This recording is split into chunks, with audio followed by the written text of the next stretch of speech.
The day we were taken out of our home is a day I'll never forget. I woke up that day in complete darkness. The only sounds to be heard were the muffled voices coming from the television somewhere in the house, and the heavy breathing coming from my younger brother.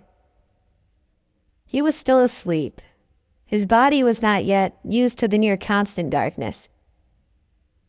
At that point, Aiden had only been down there with me for a month. He didn't win his birthday game this year. I was 17 before I lost so large. That was almost a year ago now. I felt bad that Aiden only made it to 12. He hadn't had much time to get used to the cruelty of these games. The day we were taken away started exactly the same as the 10 months leading up to it. Sitting in the darkness, listening to the voices from the television upstairs. We slept on the floor. If we wanted beds, we'd have to win them in a game. Beds weren't important enough, though. I needed to make sure that we won enough food to stay healthy. Everything we needed could be won. We just had to be lucky enough.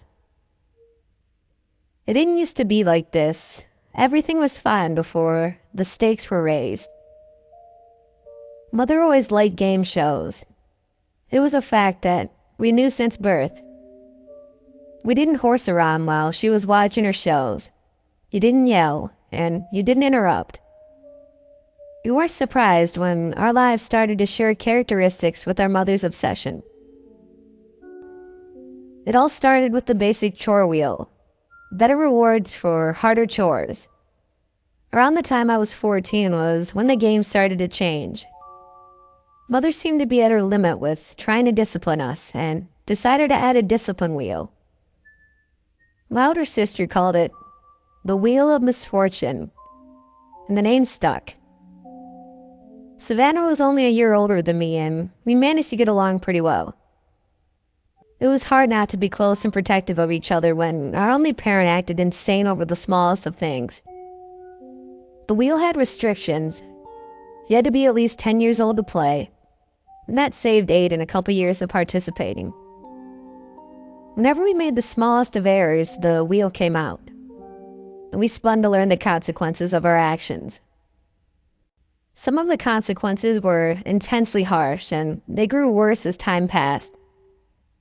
Scrubbing the floors with a cloth and bucket and writing lines soon turned into nights sleeping alone in the dark, unlit basement and losing meals.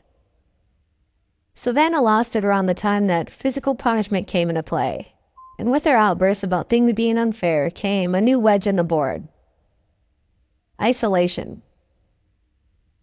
Mother was so pleased with the way her wheel of misfortune had finally come together with the high risks and high rewards. She even added the isolation risk to the special birthday wheel.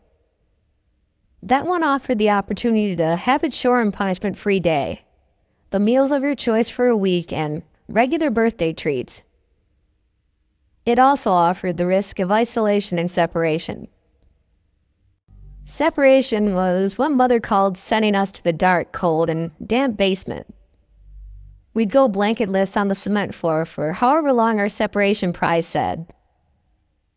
None of us knew what isolation meant, and we really did not want to find out.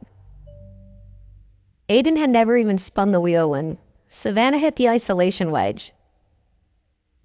Birthday wheels are both the best and the worst ones. There are less options for the so-called prizes, so all the wedges are supersized. This also means it's highly likely to hit one of those unfavorable rewards. It was Savannah's 16th birthday when she hit the isolation wedge. I remember that moment precisely. The sound of the wheel spinning. The ticking sort of noise as the wheel spun slower and slower, and the absolute silence as the pointer stopped over a black wedge. Everyone was surprised of all the days she could have spun the unknown punishment. It was on her birthday. The rest of the day was calm. We all got dinner, no one got into trouble, and when it was time for bed, Mother and Savannah went for a walk outside. I stayed awake in bed for hours, just wondering how long the isolation would last. We woke up the next morning without Savannah.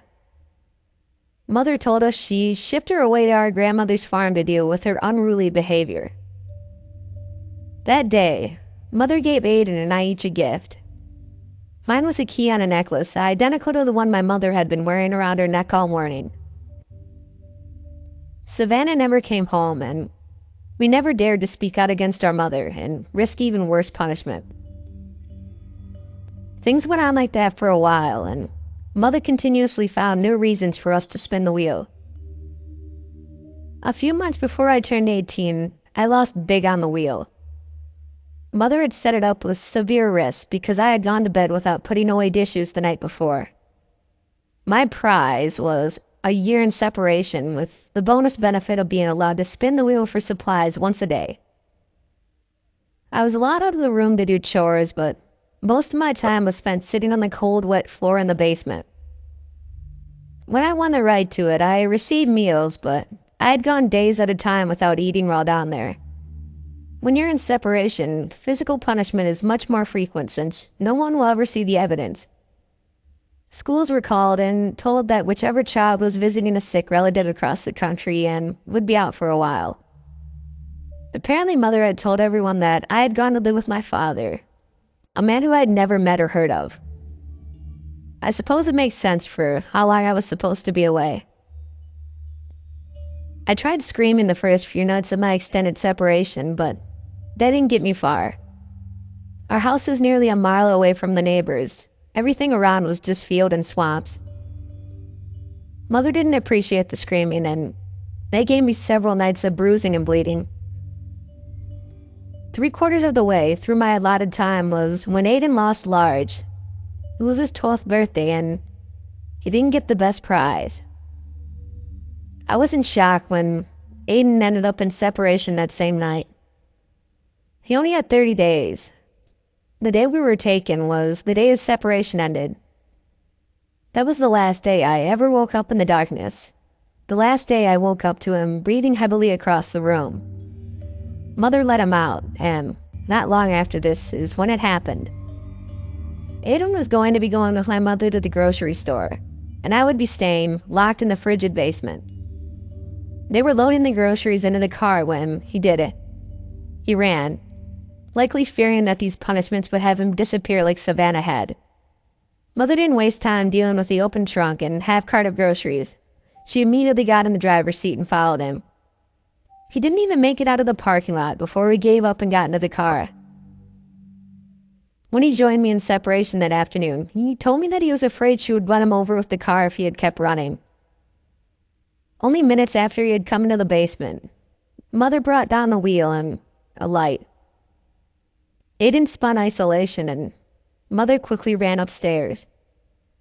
When she came back down, she gave me another key on a necklace and grabbed Aiden by the arm and left without saying a word. It was hours before there came knocking at the door. It was loud and echoed through the house, and I took a risk knowing that Mother hadn't come back into the house since leaving with Aiden. I screamed for help, and I shivered in the darkness when the knockings paused at my screams. Then came louder pounding, the front door being forced open, heavy footsteps running into the house. I responded to the knocking at the basement door with more panicked screams. These were the loudest sounds I had heard in almost a year. These were the only people outside of my family that I had heard speak in that long. I cried when they brought me outside. I hadn't left the house in so long. I was immediately taken away from the house, in the hands of the law and government to find me a suitable home. The people who surrounded me often spoke about obvious signs of abuse. I didn't know what to tell them, so for the first few days all I did was ask where my brother was. And they couldn't find him, or my mother. Eventually I was told that they came to my house because someone had seen the incident outside the grocery store and they wrote down the license plate. They were concerned that this woman might be abusing her children. I'm happy someone finally noticed something was wrong. We were all too afraid of the risk it would take to tell someone what was going on, and we had been kept on a leash too short to get the police involved. It was nearly a week after I was taken from the basement when they told me that they had found something buried in the trees on the edge of the swamp that was near our house.